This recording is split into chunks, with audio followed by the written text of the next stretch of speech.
નમસ્કાર દર્શક મિત્રો, નિખરતા ગુજરાત ન્યૂઝમાં આપનું સ્વાગત છે। નડિયાદ નગરપાલિકાની પ્રજાલક્ષી કામગીરી માટે પીછેહટ પાયાની સુવિધાઓ પ્રજાને આપવા થાકા થયા। કાંસનું ગંદુ પાણી તેમજ વરસાદી પાણી ભરાઈ જતા મોટી તકલીફો વેઠવાની નોબત આવી છે।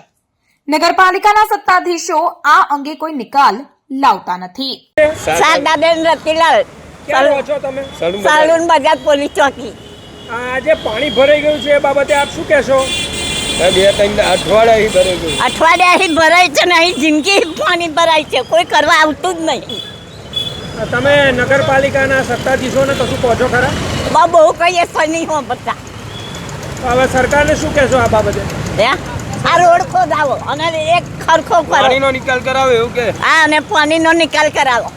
વર્ષોથી સ્થાનિકો ચોમાસામાં આ જ રીતે મુશ્કેલીમાં મુકાઈ જાય છે, પરંતુ નગરપાલિકા કોઈ દરકાર કરતું જ નથી અને પ્રજા બિચારી પીસાતી રહે છે। વર્ષે ને વર્ષે ટેક્સ ભરવાનો પણ પાયાની કોઈ પણ સુવિધા મળતી નથી। નામ શું છે, ક્યાંના છો અને કયા વિસ્તારમાં રહો છો? સલૂન બજાર ભીલવાસમાં રહું છું। આ સલૂન બજાર પોલીસ ચોકીની બાજુમાં। આપનું નામ શું છે? ચતુરભાઈ। ચતુરભાઈ, આજે પાણી ભરાઈ ગયું છે એ બાબતે શું કહેશો તમે? આ પાણી આજે અઠવાડિયાથી પાણી અહીંથી જતું નહીં, ગટર લાઈન ભરાઈ ગઈ છે, અવર જવરમાં તકલીફ પડે છે। અહીં સત્તાધીશોને, નગરપાલિકા નડિયાદના સત્તાધીશોને કશું કહ્યું આપણે? એ હવે અત્યારે 3 દાડાથી વરસાદ પડે છે પણ આ ગટર લાઈન ભરાઈ જાય છે, પાણી આગળ જતું નહીં। હા, સરકારને શું કહેશો આ બાબતે? સરકારને શું કહીએ કે આ જે ગટર લાઈન છે નિકાલ કરો પાણીનો। અહીં આમ સામાન્ય કેટલા લોકોની વસ્તી છે અહીં? અહીં તો વસ્તી તો બધી બહુ છે, વસ્તી તો બધી બહુ છે। અને આ રોડ કેવો કહેવાય? મેઇન રોડ છે કે કેવો રોડ છે? આ સિટી રોડ છે। કાંસ સાફ કરવા તેમજ નડિયાદના રોડ રસ્તા પાછળ કેટલો ખર્ચ ચીફ ઓફિસરને ખબર જ નથી। છેલ્લા 2 વર્ષથી અહીં ચીફ ઓફિસર તરીકે ફરજ બજાવતા હોવા છતાં કેટલો આ બાબતે ખર્ચ કરે છે તે જ જાણતા નથી।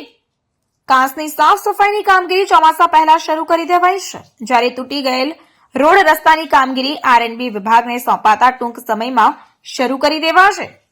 ચોમાસા દરમિયાન રોડ રસ્તા ધોવાઈ જતા નડિયાદ ખાડા નગરીમાં ફેરવાઈ છે, ત્યારે કહી શકાય કે વર્ષોથી ભાજપનું સામ્રાજ્ય પણ પાયાની સુવિધા નથી મળતી। નગરપાલિકાના ચીફ ઓફિસર નડિયાદ, ખાસ જે અત્યારે રોડ રસ્તા તૂટી ગયા છે તેમજ અહીંની જે ગટરો ઉભરાઈ છે, કાંસ વિભાગ માટે શું કહેશો? હાલમાં જે મુખ્ય રસ્તાઓ તૂટેલા છે એની કાર્યવાહી ટૂંક સમયમાં જ આરએનબી દ્વારા કામગીરી શરૂ કરવામાં જઈ રહી છે। એ ઉપરાંત નગરપાલિકાના રસ્તાઓ માટે પણ અમે અત્યારે એક ટેન્ડર પ્રક્રિયા કરેલી છે અને ટૂંક સમયમાં એ ટેન્ડર પ્રક્રિયા પૂરી થઈએ એની કામગીરી પણ શરૂ કરવામાં આવનાર છે। કાંસ વિભાગ, કાંસમાં જે પ્રોબ્લેમ છે એમાં ખાસ તો આપણે જે કાંસની ઉપર દુકાનો બને, જૂની દુકાનો છે, એ ઉપરાંત મોટાભાગનો કાંસ આપણો અંડરગ્રાઉન્ડ છે, જેને હિસાબે જે સઘન સફાઈ થઈ શકવી જોઈએ એ થઈ શકતી નથી। તાજેતરમાં જ આપ જાણો છો તે રીતે હાઈકોર્ટે પણ આપણને પરમિશન આપી કાંસની અંદરથી, દુકાનોની નીચેથી કાંસ સાફ કરવાની। એ મુજબ આપણે કેટલાક પોર્શનમાં સાફ કર્યું છે, પણ આવું 10% જ સાફ થઈ શકે છે એમાં, અને નીચેનું જે સિલ્ટ છે, હેવી સિલ્ટ છે એ એમાં પડ્યું રહે છે, એ ખૂબ જ જરૂરી છે। 100% સફાઈ કરીએ તો સિટીમાં જે જગ્યાએ થોડું ઘણું પાણીનું લેવલ વધે છે વરસાદ પડતા પછી પણ, કે જે પાણીને દૂર નીકળતા વાર લાગે છે, એ પાણી આપણે કાંસનું લેવલ જો 100% સિલ્ટનું કાઢી શકીએ તો જ નીકળી શકે। સાહેબ, કાંસ જે વિભાગ છે અને સફાઈ માટે દર વર્ષે કેટલાનો ખર્ચ કરવામાં આવે છે? એ અલગ અલગ ખર્ચ હોય, અત્યારના હજી બિલ નથી આવ્યું પણ હવે આવે પછી ખબર પડશે। સામાન્ય કેટલો ખર્ચ છે? આપ ચીફ ઓફિસર છો એ બાબતે જનરલી એટલે અત્યારે તમારે જોવું પડે ભાઈ। ભાજપના નેતાઓ હાલ સદસ્યતા અભિયાનમાં રુચિ ધરાવે છે, પરંતુ રોડ રસ્તા તેમજ કાંસની સફાઈ કરવાની ઘણી બધી જગ્યાએ ફરી શક્યા નથી।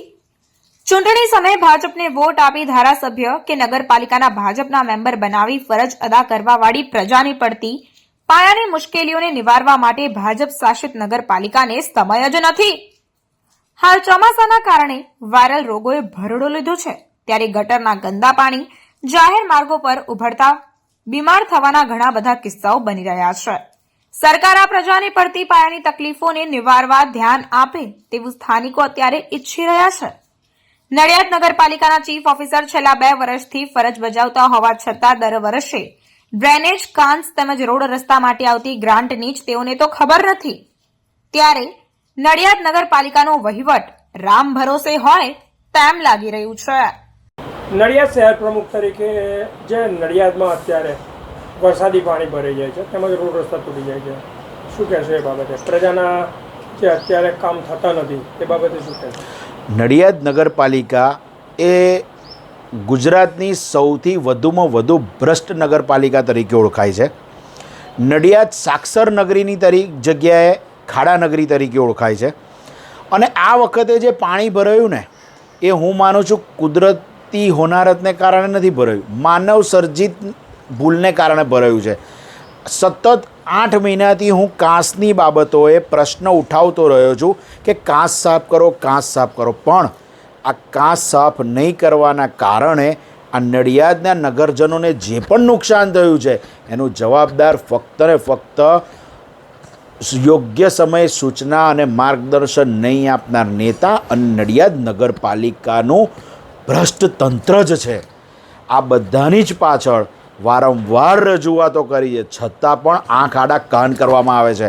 અને નડિયાદની જે જનતાને જે તકલીફો પડી છે એનું સંપૂર્ણ જવાબદાર આ ભાજપ શાસિત નડિયાદ નગરપાલિકા છે.